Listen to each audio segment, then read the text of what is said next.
नवीन वर्षाचा पहिला सण म्हणजे मकर संक्रांत आणि त्या आदल्या दिवशी असते भोगी. तर शेतामध्ये जे काही नवीन धान्य भाजीपाला आलेला असतो त्या सगळ्यांची मिक्स भाजी बनवली जाते. या मिक्स भाजीलाच भोगीची भाजी असं म्हणतात. तर ती आज आपण बनवणार आहोत. बनवायला देखील एकदम सोपी आहे, फार काही लागत नाही. जेवढ्या जमतील तेवढ्या भाज्या आपल्याला भाजीसाठी आपण वापरू शकतो. मी इथं वांगी घेतलेली आहे, घेवडा घेतलेला आहे, पापडी घेतलेली आहे, ओले हरभरे घेतलेले आहे, वाटाणा घेतलेला आहे, गाजर घेतलेले आहे, पावट्याचे दाणे घेतलेले आहे आणि भिजवलेले शेंगदाणे घेतलेले आहेत. आता प्रमाण जे आहे ना भाज्यांचं आपल्या आवडीप्रमाणे तुम्ही कमी जास्त करू शकता. त्याचबरोबर इतरही कुठल्या भाज्या तुम्ही या भाजीसाठी वापरत असाल तर त्याचा वापर नक्की करू शकता. थोडक्यात काय असतं, शेतात आलेलं नवीन जेवढं धान्य आपल्याला शक्य होईल तेवढ्या सगळ्यांची मिक्स भाजी आपल्याला फक्त बनवायची असते. तर वांगी इथे कापून पाण्यामध्ये ठेवलेली आहेत काळी पडू नये म्हणून. बाकीच्या भाज्या ज्या आहेत ना त्या सगळ्या एकत्र मिक्स केलेल्या आहेत आणि स्वच्छ अशा धुवून निथळायला ठेवलेल्या आहेत. तर आता सगळ्यात आधी काय करायचं, ह्या भाजीसाठी फार काही मसाला लागत नाही. तर इथे कढईमध्ये अर्धा चमचा तेल गरम केलेलं आहे. गॅसची फ्लेम एकदम लो ठेवलेली आहे. त्यामध्ये 1 चमचा तीळ भाजलेले आहे, 6 ते 7 लसूण पाकळ्या भाजलेल्या आहे आणि थोडासा अर्धे मिरचीचा तुकडा टाकलेला आहे, हिरवी मिरची, आणि 2 चमचे भाजलेलं खोबरं टाकलेलं आहे आणि गॅस बंद केलेला आहे. आलं टाकायचं राहिलं होतं तर आल्याचा 1 तुकडा टाकलेला आहे आणि हे सगळं भाजून घ्यायचं आहे. हे साहित्य भाजायला फार वेळ लागत नाही, त्याच्यामुळे गॅस लगेचच बंद करायचा आहे. तर खोबऱ्याचा कलर देखील इथं सोनेरी आलेला आहे. तर थंड झाल्याच्या नंतर मिक्सरमध्ये वाटून घ्यायचं आहे. आता त्याच कढईमध्ये इथं 4 चमचे तेल टाकलेले आहे. तेलाचं प्रमाण थोडंसं भाजीसाठी जास्त घ्यायचं आहे. जर नको असेल तर कमी घेऊ शकता. त्याच्यामध्ये पाव चमचा मोहरी टाकलेली आहे, पाव चमचा जिरं टाकलेलं आहे, 4 ते 5 ताजी कढीपत्त्याची पानं टाकलेली आहे. सगळ्याला चांगली फोडणी बसली की हिंग टाकायचं आहे आणि त्यानंतर सगळ्या ह्या धुवून निथळून घेतलेल्या भाज्या टाकायच्या आहेत. वांगी देखील टाकलेली आहेत. आता या सगळ्या भाज्या आपल्याला तेलावर चांगल्याशा परतून घ्यायच्या आहेत. तेलावर चांगल्या परतल्या म्हणजे भाज्यांची चव चांगली येते. त्याचबरोबर भाज्या आहेत ना एकदम मस्त अशा शिजल्या जातात. गॅसची फ्लेम मध्यम ठेवलेली आहे आणि त्यावर आपण ह्या भाज्या चांगल्याशा परतून घेतात.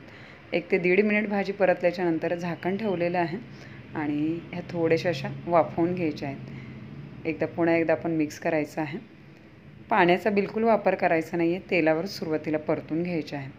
कलर देखील पाहू शकता, जशा भाज्या परतल्या जातील ना तसा कलर चेंज होत जाईल.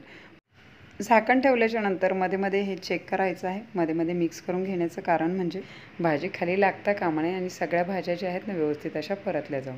तर भाज्या आहेत ना ह्या व्यवस्थित अशा परतून झालेल्या आहेत. कलर देखील सगळ्या भाज्यांचा असा हलकासा वाफेमुळे चेंज झालेला आहे. आता मधोमध थोडीशी जागा केलेली आहे, त्याच्यामध्ये सुके मसाले टाकूया. पाव चमचा हळद टाकलेली आहे, 1 चमचा लाल तिखट टाकलेलं आहे, काश्मीरी मिरची पावडर आहे, कलर छान येतो. अर्धा चमचा धनाजिरा पावडर टाकलेली आहे आणि अर्धा चमचा हा घरगुती काळा मसाला आहे ना तो टाकलेला आहे. त्याऐवजी दुसरा कुठलाही मसाला टाकू शकता. आणि या भाजीला तर तीळ असायलाच हवे, तर अर्धा चमचा इथं तीळ देखील टाकलेले आहेत. आता सगळे टाकलेले सुके मसाले भाज्यांबरोबर चांगलेसे परतून घ्यायचे आहेत, म्हणजे मसाले देखील परतले जातील आणि तीळ देखील परतले जातील. तर मस्त असं भाज्यांना आहे ना इथं मसाल्यांचं कोटिंग झालेलं आहे, कलर एकदम छान आलेला आहे. त्यानंतर याच्यामध्ये टाकत आहोत चवीपुरतं मीठ आणि जो वाटण करून घेतलं होतं आपण तिळाचं, खोबऱ्याचं आणि आलं लसूणचं ते टाकणार आहोत. खरपूस भाजलेले तीळ होते त्याच्यामुळे मस्त असा या वाटणाचा सुगंध सुटलेला आहे. थोडीशी हिरवी कापलेली कोथिंबीर टाकलेली आहे. पावसाळ्यानंतर पाणी भरपूर असतं आणि हिवाळ्यामध्ये सगळ्या ह्या नवीन भाज्या धान्य आलेलं असतं, त्याच्यामुळे ही भाजी जी आहे ना चवीला खूप छान होते. स्पेशली तीळ घातलेले आहेत त्याच्यामुळे चव तर अजूनच छान होते. सगळीकडे मसाला व्यवस्थित झाला की कढईवर झाकण ठेवायचं आहे आणि एक वाफ येतपर्यंत लो फ्लेमवर आपल्याला हे शिजवून घ्यायचं आहे. इथं चांगली अशी वाफ आल्याच्यानंतर झाकण काढलेलं आहे आणि या वाफेवरच बऱ्यापैकी हे दाणे जे आहेत ना वाटाणे, हरभरे वगैरे हे बऱ्यापैकी शिजले जातात.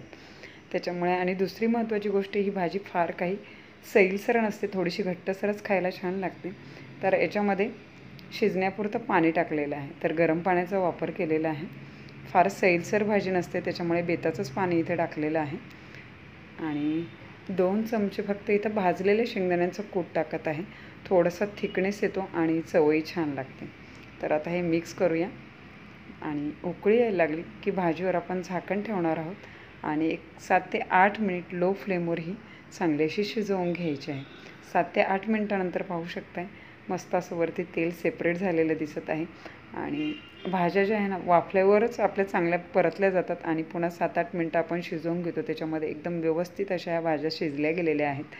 भाजीचा घट्टसरपणा पाहू शकताय, एकदम परफेक्ट असा आलेला आहे. आता या भाजीमध्ये जास्त वेळ ज्या भाजीला शिजायला लागतो ना ती अशी चमच्यावर घेऊन पाहावं तर तुम्ही चेक करू शकता. तर भाज्या इथे चेक केलेल्या आहेत, सगळ्या एकदम व्यवस्थित अशा शिजलेल्या आहेत आणि एकदम चमचमीत अशी ही मिक्स भाजी आपली खाण्यासाठी तयार झालेली आहे.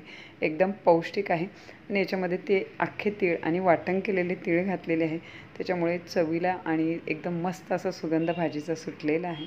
थोडंसं तेल जास्त वापरलं जातं या भाजीला, पण तुम्हाला नको असेल तर आपल्या आवडीप्रमाणे तेलाचं प्रमाण जे आहे ना कमी जास्त करू शकता. हिवाळ्यामध्ये भरपूर वेगवेगळ्या भाज्या येतात, धान्य असतात आणि या सगळ्यांची मिळून वर्षातल्या पहिल्या सणाला अशी मस्त अशी पौष्टिक मिक्स भाजी बनवली जाते. याच्यामध्ये आवडीप्रमाणे आपण भाज्या आहेत ना त्या चेंज करू शकता. तर ज्या अवेलेबल होतील त्या सगळ्या भाज्या मी इथं वापरण्याचा प्रयत्न केलेला आहे आणि ही भाजी छान अशी झालेली आहे. एकदम मस्त असा सुगंध सुटलेला आहे आणि याबरोबर खाण्यासाठी करायची आहे आपली जी नेहमीचीच रेग्युलर बाजरीची भाकरी असते ती करायची आहे आणि वरून फक्त तिला थापताना काही तीळ लावायचे आहे. तर तीळ लावून बाजरीची भाकरी आणि मस्त अशी गरमागरम भाजी एकदम चवीला छान लागते. तर घरी करून पहा, भोगीसाठी एकदम पौष्टिक अशी मिक्स भाजी. रेसिपी आवडली असेल तर रेसिपीला लाईक, कमेंट, शेअर करा आणि अशाच सोप्या नवनवीन रेसिपी पाहण्यासाठी किटिकीच्या मराठी रेसिपीजला सबस्क्राईब करा. त्या बाजूला असलेलं बेल आयकॉनचं बटन प्रेस करा, त्यामुळे येणाऱ्या सगळ्या नवीन रेसिपीचं नोटिफिकेशन सगळ्यात आधी तुम्हाला मिळेल. पुन्हा भेटूया अशाच एका नवीन रेसिपीचं. तोपर्यंत टेक केअर, बाय बाय.